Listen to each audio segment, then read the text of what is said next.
This episode contains discussions of depression. Listen at your own discretion. It is Saturday, the 25th of January, 2025. My name is Pigeon Rose, and this is my song of the day.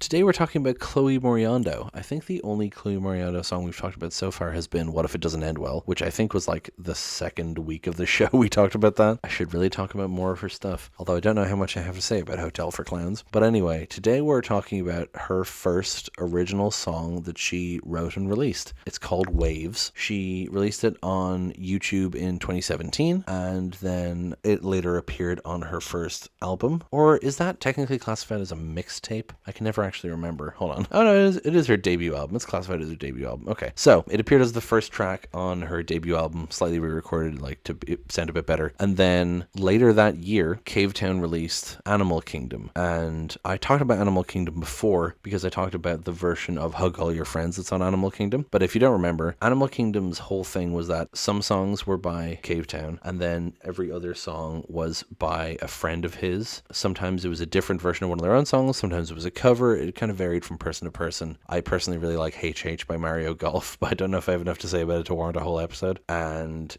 Sydney Gish's version of Somebody's Baby is also really good. But Chloe contributed a version of this song Waves featuring Shortly, another musician who I don't really know much about, on piano. And we are going to be talking about the piano version today because I prefer it, but I encourage you to listen to the original and the album version as well. But I'm mostly going to be talking about the piano version because it's just the arrangement I prefer, mostly because it's slower, but also I just prefer it in general. You'll get there. We'll get there when we listen to it. Anyway, let's go away and listen to it now and then come back in a few minutes and talk about it.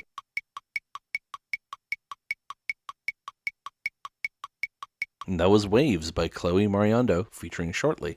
Man, I just really love that song. It gets in my head sometimes, like I forget about it, and then it comes on in my shuffle, and I'm like, this song. I love this song so much. It's such an impressive song for the first song she ever wrote, or at least the first song she was confident enough to share that she ever wrote. I don't know if it's strictly speaking the first song she ever finished, but structurally it's pretty normal. It's just like her singing with the ukulele in the original, and it's kind of fast. And part of the reason why I prefer the version with Shortly on piano is because it's a little slower and it gives it more time to breathe because it's a very melancholy song, and I think the slower tempo suits it better. And also piano is a more melancholy instrument than a ukulele is, but that's just personal preference. I do like ukulele, but piano is, you can't beat it, unless you have a cello. Ooh, imagine this song on a cello. It won't stop, and you got the cello going.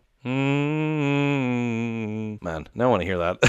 If only I was friends with Nicholas Yee. Anyway, the song itself is kind of reflecting on a depressing period in Chloe's life when she wrote it. In fact, I will read you on Genius. Someone has posted her original description on YouTube, the video description. The song was the first song I ever shared with people, and it's about the state I was in when writing it. I was missing when I had more innocence inside of me and thinking about how things were much easier when I didn't have to worry about mental illness and girls who didn't like me like that. So, I mean, it tells you a lot. I mean, Chloe is, how old is Chloe now? Or more importantly, how old was Chloe then? Chloe was born in 2002.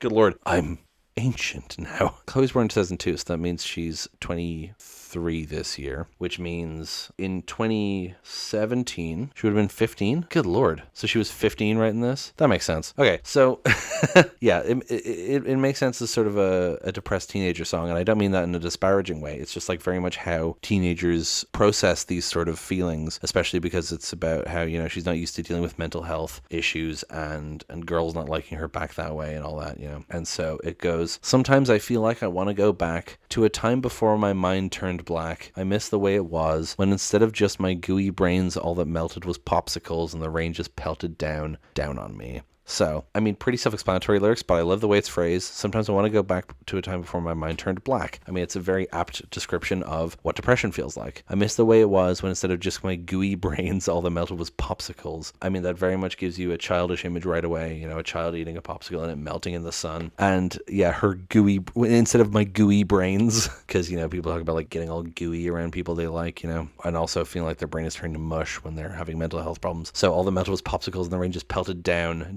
down on me, bringing it back to a depressing sort of thing. And the second verse, make me into a more than a goner, perhaps a little bit stronger, thicker skin, less needy, and maybe to not bruise so damn easily, but you can't and I won't. So again, just like wanting to be more than a goner, which makes it sound like I want to be more than just someone who is depressed, you know, more than someone who is gonna die, perhaps a little bit stronger, thicker skin, less needy, and maybe to not bruise so damn easily. Just that classic stuff of wanting to be stronger, you know, but you can't and I won't sounds like she's talking to someone particular and also about herself, like it feels like she can't do that. And then I want you to help keep me from growing older, just let me snot on your shoulder when all that I'm thinking about is her.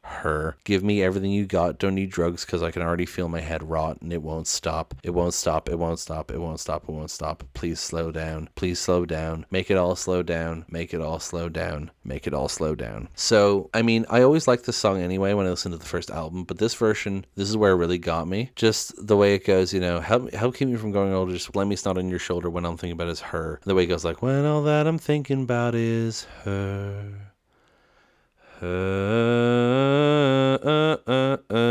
I just love the way it comes back in there, and the backing vocals as well from Shortly, and I think also from Chloe layering their own voice. But yeah, so I want you to help keep me from growing older. It just wanting to fight that loss of innocence, right? Let me snot on your shoulder. You know, when you're crying so hard the snot is coming out of your nose, and you're snotting on someone's shoulder, as in like it's just all you're crying into someone's shoulder. You know, when all that I'm thinking about is her, and then the repetition of her makes you think how hard Chloe is thinking about her. Give me everything you've got, don't need drugs because I can already feel my head rot and it won't stop. So that's like wanting to be comforted, wanting to be changed, but nothing helping, not even drugs, right?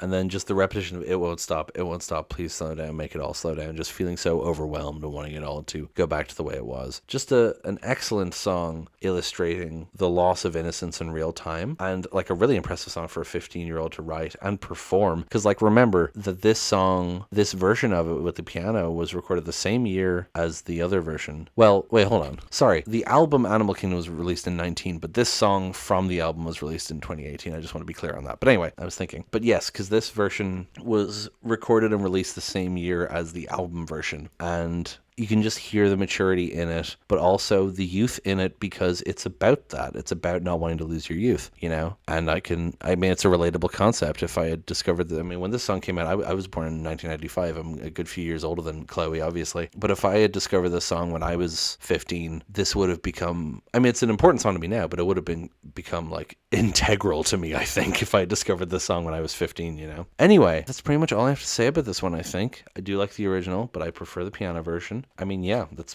pretty much it. Thank you so much for listening. Please hit like, hit subscribe, leave a comment down below. Tell me what you think. Tell other people about this show. Thank you so much for listening, and I will talk to you tomorrow. Break it down.